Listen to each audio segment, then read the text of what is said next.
What's up? This is Release Rotation. I'm your host, John W. Snyder. It's Friday.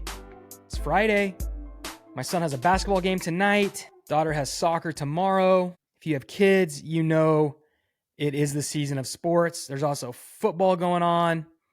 There's also baseball going on. All the sports. They never end, though, anymore.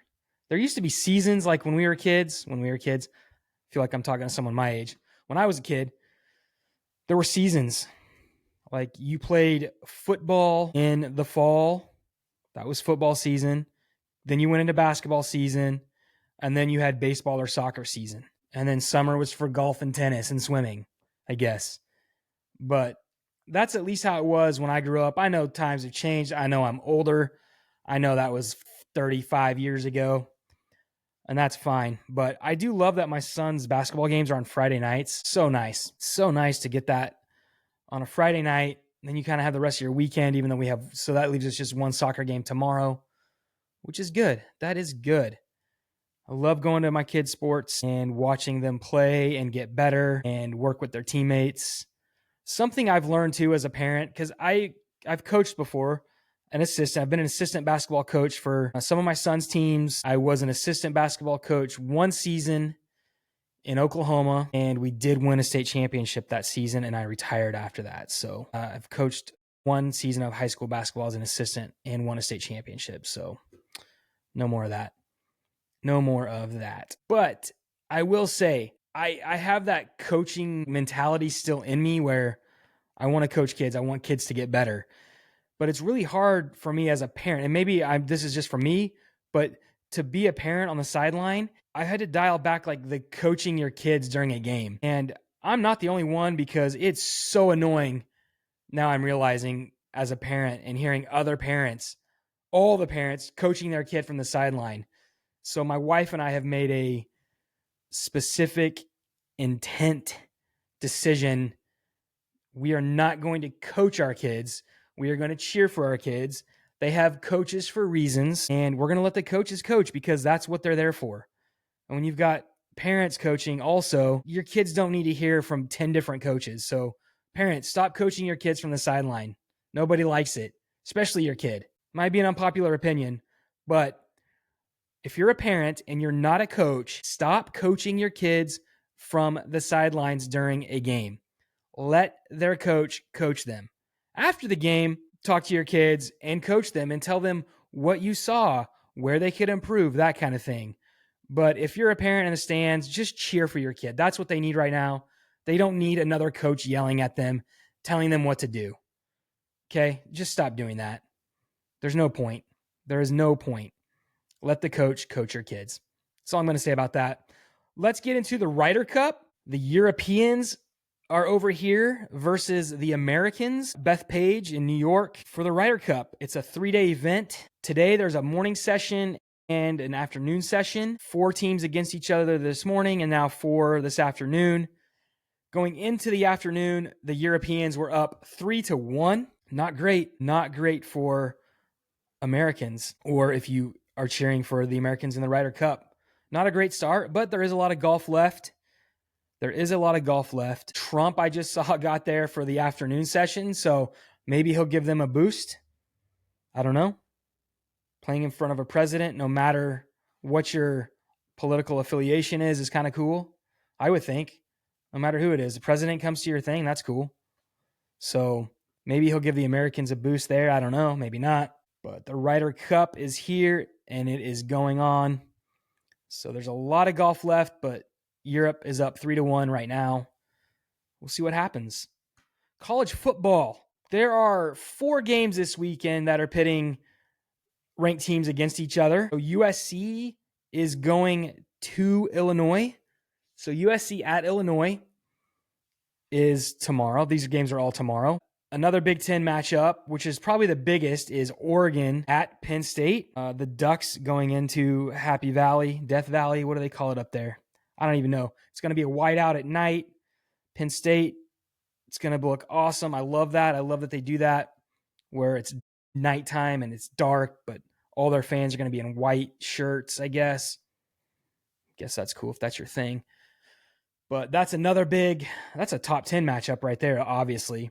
You've also got LSU at Ole Miss, and you have Alabama at Georgia. So all of those games, the home team is favored except for the Illinois USC game. USC is favored by like 6.5 at Illinois, which makes sense. Illinois got shellacked last week by Indiana. The Hoosiers just destroyed Illinois last week. It was a beatdown like nothing you've seen. Well, unless you watched Oregon smack around my Oklahoma State Cowboys. But that's the only game where the road team is favored. I was actually surprised. Ole Miss is like number 14 and LSU's like number 4, I think. But Ole Miss is actually favored in that game. And then Georgia's favored against Alabama, which makes sense. And Penn State's favored over Oregon by not much. All these spreads are under 5, except for the USC-Illinois game. So should be a good weekend for football. Should be a great weekend for NFL football on Sunday. But those are the biggest matchups for the weekend. We'll see what happens. I think Illinois gets beat by USC. I think Oregon goes in to Penn State and wins that game. So I think Oregon wins that game straight up. I think Ole Miss does beat LSU, and I think Georgia beats Alabama. So there you have it. Those are my picks. Here's the thing. If you've ever listened to my podcast before or me make predictions about sports, I'm always wrong. Always wrong. So typically, obviously, this is not gambling advice at all because I don't gamble and my advice sucks because I'm always wrong. But if I were a gambling man, I would make my picks and then I would bet against my picks because that's how often I'm wrong. I'd probably be up a lot of money if I went against myself, bet against myself when I make picks, but that's a whole other story. Something else, which I know I talked about yesterday, but Mike Gundy gone. I posted like 3 or 4 reels on different social media platforms, and it's so funny to get different comments from people, which I don't care. I love it. I have thick skin. I don't care what you say, but it's just interesting to see some of the comments. And obviously, I know some of them are coming from OU fans, which is fine. I get it. I don't know why OU's still so hung up on OSU, though, but that's fine. It's your own issues, I guess, as OU fans to deal with. You'll figure it out. Some of the comments are like, what did he do for Oklahoma State? Or stuff like that. And it's like, are you kidding? What did Mike Gundy do for Oklahoma State? I mean, all of his awards, the wins, they speak for themselves. Numerous 10-win seasons hadn't happened under a coach in Oklahoma State like that. Big 12 championship, just a bunch of awards and a bunch of victories and great seasons under Mike Gundy. I don't think he should still be the head coach, obviously, for obvious reasons. But again, what he did for Oklahoma State was something pretty unbelievable, especially when you're recruiting against and competing against the Texas schools and the University of Oklahoma, which is an hour away, hour and a half, I guess, away from Oklahoma State. So I'd say he had a pretty great career. It did not end great. You obviously would love to go out on top, but that rarely happens in football. Most guys get canned before they just quit or retire on top, which is just how it goes. That's how sports goes. Like, if you don't win, you get fired. Is that fair? Is it not? That's up for you to decide, I guess. Did they give Mike Gundy long enough? Should they have let him finish out the season just to see? Like, what if something crazy happened and Oklahoma State reeled off 7 wins and went 7-5 or 8-4? Obviously, it's what if this, what if that, or again, could have gone 3-9 again, and then there's your answer. But I don't know.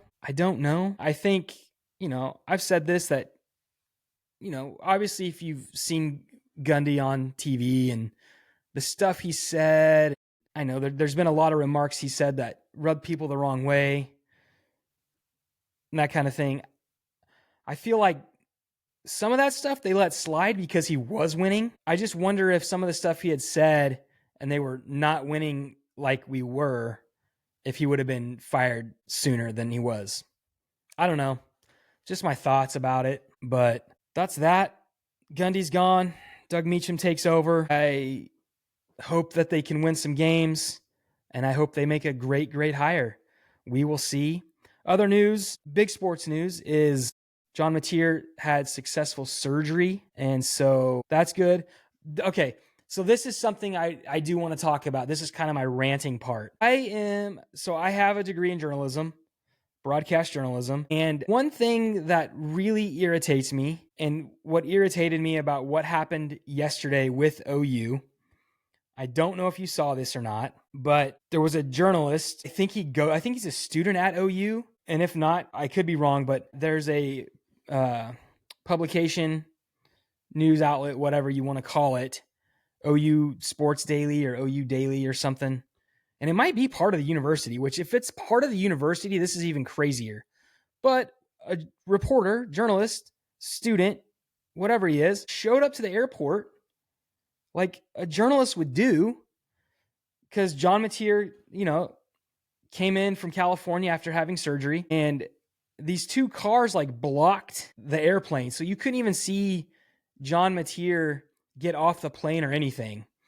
And so this reporter talked about that and mentioned that, like, I went to the airport, was hoping to see Mateer, maybe ask some questions as he got off the plane or whatever, got in these cars and drove off.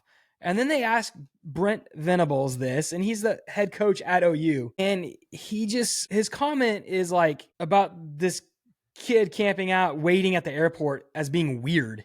Like, don't say that. Like, this is a kid who wants to be a journalist. He's doing his part. He's doing his job to get the story. So he went to the airport to try to get the story. And then you have the head coach of OU calling him weird. Don't do that, dude. Like, what are you doing? Why even say anything? Like, why did Brent Venables feel like he had to say anything about this kid, journalist, reporter, going to the airport to get the story, which was the biggest sports story of the week? That John Mateer had a broken bone in his hand and had to have surgery, and he's out minimum of 3 weeks. That's a huge story.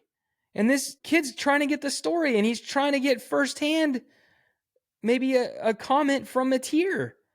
But no, Mateer came in the private jet that who knows who paid for. I'm guessing, I don't know what that budget comes out of at OU, or if it was donated, I don't know.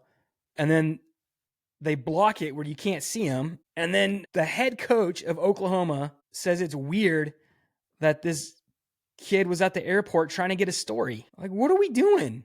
Who cares? Who cares if he's trying to get a story? That's his job as a journalist. Wild. That's my rant for the day. I love it. I support this kid and his journalism career. And I don't think this is going to he's not going to let this hinder him in any way. But what a weird thing for Venables to do. That's weird for him to even comment on that. But anyways, that's all I got to say about that. Just an interesting day there in Norman. But I'm glad the surgery was successful, so that's good. Good news for OU. Mateer may have been a Heisman frontrunner. Does that change things if he's only out? If he only misses 2 games?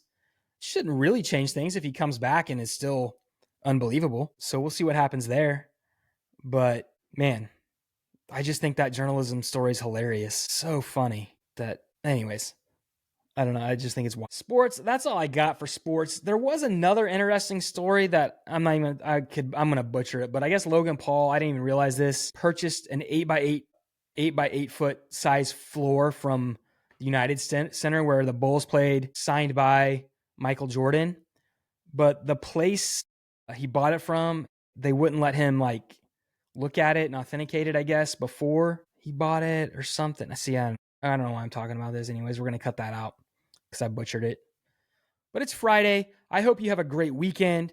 Go out, have fun, be safe, be kind, cheer for your kids.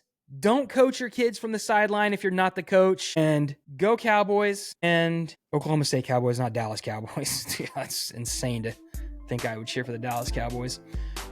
But enjoy the weekend, have fun, be safe. Don't call journalists weird for doing their job. That's it.